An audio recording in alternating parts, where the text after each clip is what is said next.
Thanks, Clive. Welcome to the Late Look North.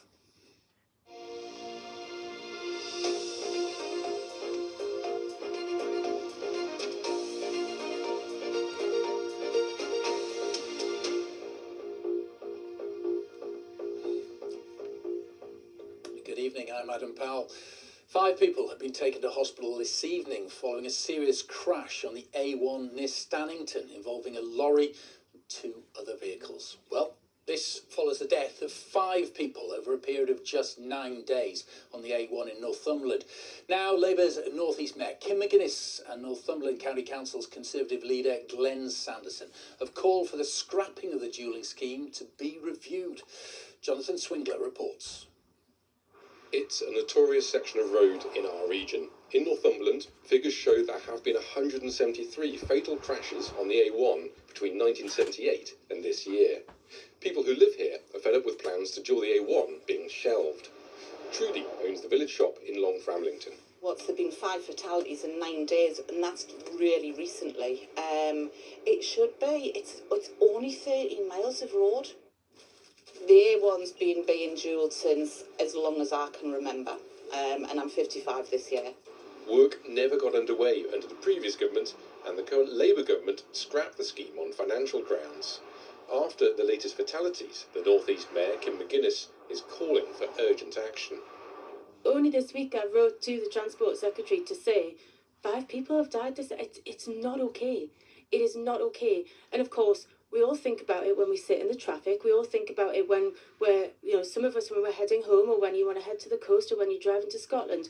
But the thing that drives it home is those deaths. It is not safe. And so whilst we've been promised safety improvements, I'm pleased about that. We need that. That's something that certainly David Smith, the MP up there, has lobbied for, and I've sat alongside him to do that. It needs dualling.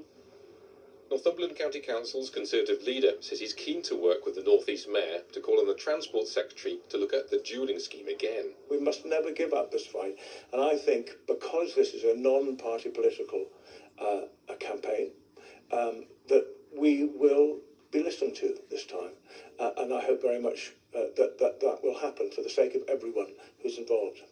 Nobody thinks it's going to happen soon, and there's no question about that. That's what we were thinking 40 years ago and 30 years ago. But I think we can make real progress now. Back in Long Framlington, we asked people what they thought. But now there's obviously recently been more accidents and more injuries and deaths, which I think something needs to be done. A lot seems to be done on the west side of the country and not on the east side. And I think there should be more consideration for the A1 to be dualled. Well, we will probably be stood here next year saying exactly the same thing. Annoying? Very. The Department for Transport says it's actively working on solutions to improve safety. Jonathan Swingler, BBC Look North. Police have launched a murder investigation after a man was found with serious head injuries in Carlisle. The victim, who was in his 40s, was discovered at a property in Windsmore Drive in the city on Saturday. He was flown to hospital in Newcastle but died on Monday. 4 people were arrested on suspicion of his murder. The remarkable Millie Matthews is 99 and now the last survivor of the North Shields Blitz during World War II.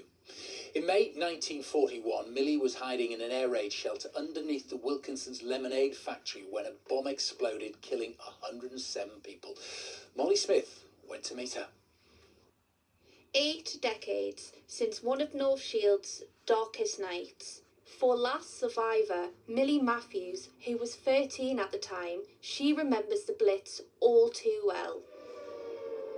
My friend Frances, she pulled me off the bunk and said we're being bombed. Silent, very black, very, very quiet. There wasn't a sound. Then, after a few minutes, you heard the screaming. I'm 100 this year, and people cannot really understand that. How can it still stay with you? It stays with you. It stays with you for the rest of your life. And now, Millie is talking about her experience with author John Nichol, ensuring the tragedy is always remembered. John says that his mother was in the war, but she never ever talked about it. She never ever told John about what was happening. Me being the only survivor in North Shields, they've come to me. I've been through the years being interested in it, so they've got on to me, and he's a wonderful guy, John. Molly Smith, BBC Look North, North Shields. The remarkable Millie Matthews, 99 and going strong. Now, 5 baby hedgehogs have been rescued after being discovered living under garden decking in North Yorkshire. Vets in Knaresborough found the babies were dehydrated, malnourished and needed to gain weight. The vet says local children have been tasked with naming the 5 little hogs. Until then, they've been nicknamed, wait for it, the Jackson 5. Here's the weather now with Paul. Good evening. It was another showery day today, and that showery, changeable, unsettled theme continues over the next few days as well. So through the rest of tonight, still a fair few showers around. I don't think we'll see too many thundery downpours, but most places will catch at least 1 or 2 showers overnight. Some clear spells in between, but temperatures for most places hold up around 11 or 12 degrees Celsius in that brisk southwesterly breeze. The breeze will be quite strong again tomorrow, coming in from a westerly direction, feeding in another rash of showers, perhaps slightly less widespread than today's, and we probably won't see the heavy thundery downpours that we did in some places today. Looking at temperatures ranging from 14 Celsius on the west coast to 17 on the east coast. And then the tail end of the week, the showers fewer and further between on Friday, patchy rain on Saturday. That's Wednesday night. Look North is back in breakfast from 6:25 tomorrow morning. Bye-bye and rest up well.